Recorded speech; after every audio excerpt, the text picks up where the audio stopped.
నాకు first India ఏకి వెళ్ళాను. అక్కడి నుంచి నాకు అక్కడ ఇండియా కాలప్ వచ్చింది.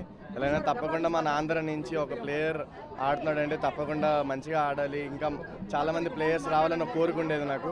అండ్ నేను బాగా ఆడితేనే అది అవుతుందని భావించాను. అండ్ బాగా ఆడడం వల్ల చాలా హ్యాపీగా ఉన్నాను. ఇంకా బాగా ఆడితే మన ఆంధ్ర నుంచి ఇంకా మంచి ప్లేయర్స్ వస్తారని భావిస్తాను. చాలా బాగుందండి. అంటే చిన్నప్పటి నుంచి ఇండియన్ టీమ్ ఆడుతుంటే మ్యాచెస్ చూసినప్పటి నుంచి నేను వెళ్ళి ఆడడం అండ్ అక్కడ సెంచరీ కొట్టడం అండ్ చాలా హ్యాపీగా ఉంది.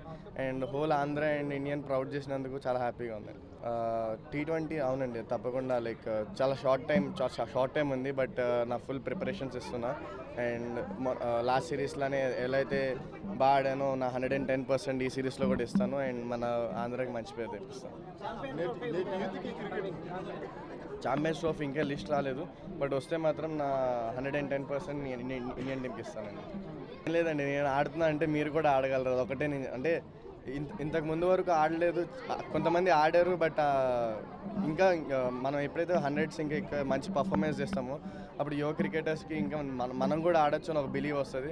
అది ప్రూవ్ చేద్దామని అనుకున్నా వాళ్ళకి అదే బిలీవ్ వస్తుంది, వాళ్ళు ఆడతారండి. అవును, ప్రిపరేషన్ అయితే చేంజ్ ఉంటుంది, ప్రాక్టీస్ వేలో చేంజ్ ఉంటుంది. అది ఇప్పుడు వైజాగ్ వెళ్ళిన తర్వాత చేంజెస్ అన్ని చేసుకుంటా.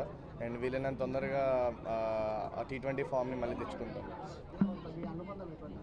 ఇంతకుముందు కేఎస్ భరత్, నేను ఆడుతున్నప్పుడు కేఎస్ భరత్ గారు, హనుమ విహారీ వీళ్ళందరూ ఆడారు. వాళ్ళని చూసి నేను స్ఫూర్తి తెచ్చుకున్నా, వాళ్ళతో ఆడాను. MSK ప్రసాద్ అయినా అవ్వచ్చు, వేణుగోపాలరావు అయినా అవ్వచ్చు. వాళ్ళని చూసి నేను ఒకరోజు ఆడాలి అని అనుకున్నాను. అండ్ ఆడుతున్నందుకు చాలా హ్యాపీగా ఉందండి. ఇన్స్పిరేషన్ విరాట్ కోహ్లీ అండి. చిన్నప్పటి నుంచి అతను ఐడలైజ్ చేసుకొని వచ్చాను. ఏమో అండి, నాకైతే ఐడియా లేదు. బట్ ఇంకా నేను ఇప్పుడు కొత్తగా వచ్చాను కాబట్టి నేను నా టీంలో నా ప్లేస్ని తీర్చుకోవాలనుకుంటున్నాను. అవునండి, అవునండి, అవునండి, అవునండి. దాంట్లో హ్యాపీయే కదండి పేరు వస్తే.